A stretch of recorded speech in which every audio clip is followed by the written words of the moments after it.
Senate President Juan Ponce Enrile says Obama's victory would have no significant effect on the Philippines. He stressed that it would not matter if the elected U.S. president is a Democrat or a Republican. Senator Francis Pangilinan also said Filipinos should not expect to gain anything from Obama's re-election. But at the lower house, Solons say the Philippines benefited more from a Democrat president. Freddy Abando reports. A Democratic president of the United States played key roles in the history of the Philippines since 1898. Theodore Roosevelt was the president when the U.S. annexed the Philippines from Spanish colonial rule in 1898. When the Tidings-McDuffie Law was passed in the U.S. Congress, which led to the inauguration of the Commonwealth Government of the Philippines in 1935 with Manuel L. Quezon as president and Sergio Osmeña Sr. as vice president, President Franklin Delano Roosevelt was in control of the White House. When the independence on July 4, 1946, the U.S. president was Harry Truman. In the 1960s, the quota of Filipino immigrants to the U.S. was increased from 200 to 20,000 yearly. The presidents then were John F. Kennedy and Lyndon B. Johnson, both Democrats. A U.S. Congress controlled by Democrats fought for benefits of Filipino veterans in World War II to include U.S. citizenship.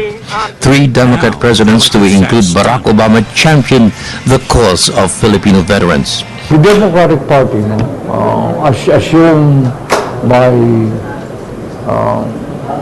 Philippine history, has been closer to the Filipinos than the Republicans. It's better to have a Democratic president. I'm very happy, on a personal basis, having been once a card-bearing Democrat when I was in the United States, that President Barack Obama has been re-elected President of the United States. Daza practiced law in the U.S. during the martial law era. According to Deputy Speaker Raul Daza, Democrats closely with Filipinos in exile in the U.S. led by the late Senator Benigno Aquino to end Marcos' rule, which led to the People Power Revolt in 1986. But what can the Philippines expect from the U.S. under President Obama, who will serve another term of 4 years? Given China's rise as an economic and military power, will American influence and military power support the Philippines in its hour of need?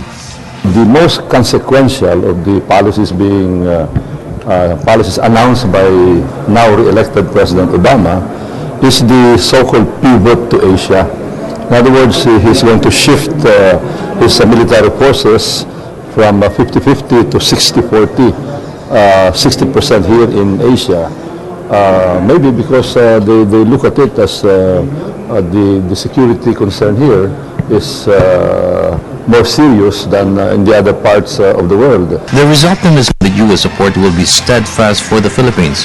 It's very positive that President Obama was re-elected because there is already deep relationship between him and President Aquino. So that will be a big advantage to our country. But what lessons can we adopt from the just concluded elections? Early voting.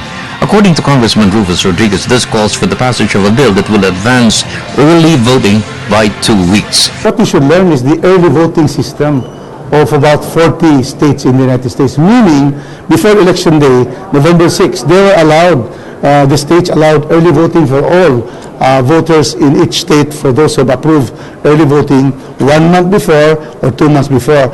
My bill, which is now Substitute Bill 679, which is now on second reading, already approved by the Committee on Suffrage, is a bill that will precisely institute what the Americans have been doing for the past decades. For the People's Television Network, this is Freddy Abando reporting.